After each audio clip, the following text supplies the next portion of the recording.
Bonjour, donc voici la suite de la série sur la netteté, donc dans Lightroom, et aujourd'hui, enfin, pour cet épisode, on va prendre une netteté d'un paysage. Paysage qui était pris à 280 ISO, donc si on regarde comme ça, pas tellement de bruit à 100%.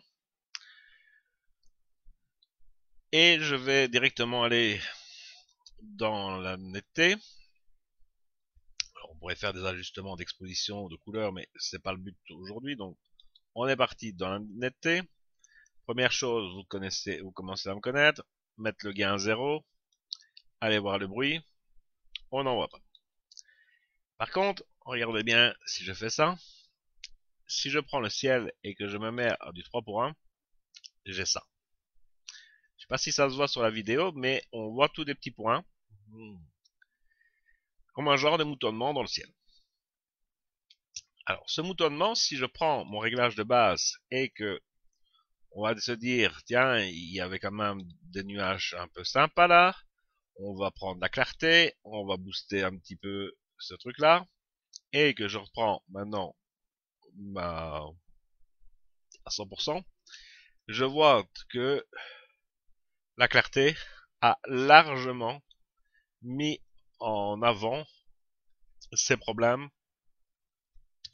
de bruit dans le ciel. Donc, faire très attention au point de vue du bruit, dans le ciel surtout, dans les bleus aussi, enfin dans les ciels bleus, etc. Et donc, quand on va aller traiter, quand on veut aller traiter, alors soit on va commencer à pousser la luminance, mais on est parfois obligé pour qu'elle disparaisse, enfin je suis à 3 pour 1 ici, hein, donc, mais il faut savoir que dès qu'on va, si on veut mettre après un effet sur le ciel accentué ou n'importe quoi, ce bruit-là va apparaître. Mais on arrive à une luminance de 50. Donc luminance de 50, si on regarde sur cette partie-ci, elle n'est pas nette, donc ça ne nous avance pas. Voilà, une luminance de 50, ça a quand même gommé pas mal de détails. Alors, les détails, ben, je vais pas en récupérer des masses, c'est pas mon objectif quand je réduis le bruit. Donc, deux solutions, soit on booste la luminance quand même assez fort, soit on ne booste pas la luminance, mais on prend un pinceau et on vient enlever le bruit qu'il y a dans le ciel. Donc, c'est deux solutions qui existent. Je fais une fois l'autre, donc je ne peux pas donner d'avis. Ensuite, pour la netteté, ben, comme d'habitude, j'ai mis 35, donc je vais aller à 100 moins plus ou moins 35. Le rayon, on va le booster un petit peu. Le détail, en général, je le booste pas des masses à cet endroit-ci. Et point de vue masquage, je m'arrange en tout cas pour qu'on n'ait pas trop de masquage dans le ciel. Voilà. Alors, vous verrez peut-être qu'il traîne quelque part, je sais pas si c'est sur cette image-ci, un petit défaut dans le ciel parce qu'il y avait une petite crasse sur l'objectif, mais il y en a, je sais bien que j'ai une image avec ce petit problème. Alors, donc, voici pour un traitement. Donc, si moi je regarde maintenant ça, ça ne me pose aucun problème, je ne vois plus de bruit. Donc, si maintenant on veut faire quelque chose, on peut aller dans Photoshop.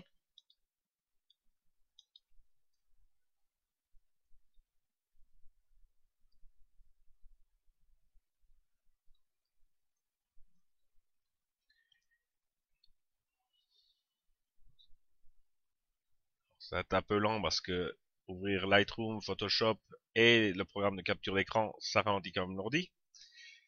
Dans Photoshop, je vais carrément retourner, vous allez me trouver ça très drôle, mais dans le filtre Camera Raw. Donc je retourne en fait dans Lightroom mais version Photoshop.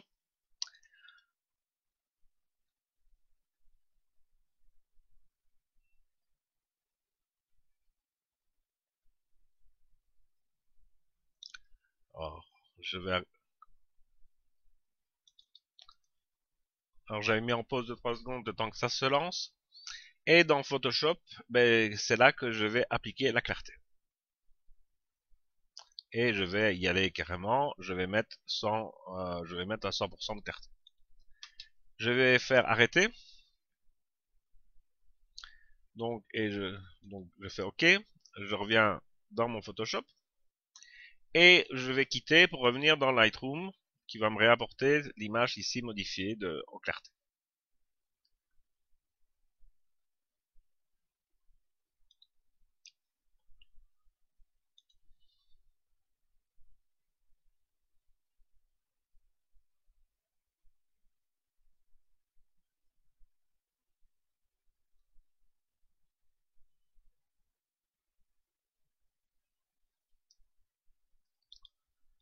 Donc, dans Lightroom, j'ai ma version que j'ai ici, où j'ai été mettre la clarté à 100%, et je reprends mon image de départ de Lightroom, et je vais dans mon réglage de base, et je mets clarté 100%.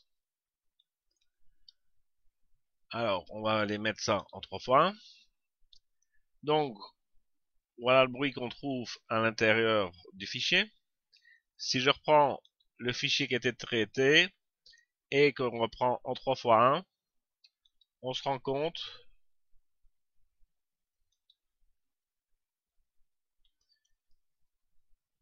j'aimerais bien qu'on soit sur exactement la même portion d'image, mais je ne sais pas comment est-ce que je vais l'obtenir.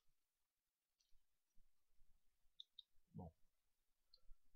Ici, et je vais prendre mon image ici. Donc ça, c'est directement donc mon image directement. Et ça, c'est l'image qui est passée par Camera Raw. Donc j'ai pris juste ici. On se rend compte que donc si je prends mes deux images,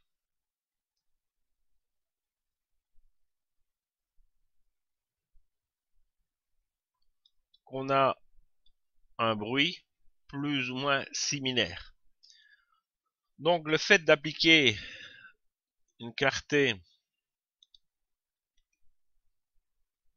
avant dans Lightroom ou appliquer une clarté après, donc une fois que le fichier est sauvé, qu'on a fait le traitement de bruit et qu'on applique la clarté après, on a exactement le même niveau de bruit. Alors c'est ça que je voulais vous dire, c'est que la clarté, si vous devez travailler et que vous aimez en mettre, pour moi, il n'y a aucun problème, mais mettez-la après avoir traité vos détails. Si vous commencez à la mettre, donc ici j'ai une clarté à 0, si vous avez commencé à mettre ici une clarté qui est là, et que vous commencez à traiter le bruit, je vais devoir aller dans les détails, dans luminance, à des valeurs encore de 70 ou de 80 pour arriver à enlever cette clarté. Donc, il faut quand même s'en apercevoir. Et si je ne traitais pas le bruit, donc je viens revenir ici, donc dans mon onglet détails, et si je n'avais pas traité le bruit, et que je reviens entre mes deux fichiers, voilà le bruit que l'on obtient avec une clarté à 100%, et voilà le bruit que l'on obtient avec d'abord un traitement sur le ciel, sur le bruit.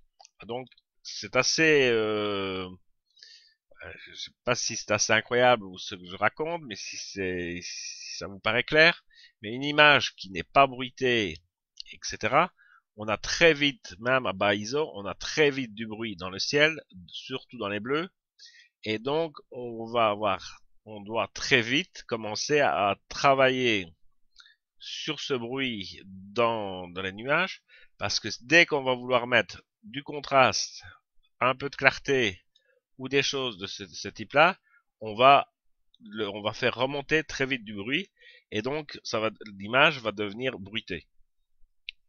Alors qu'on est à 100 ISO, ou 280 ici.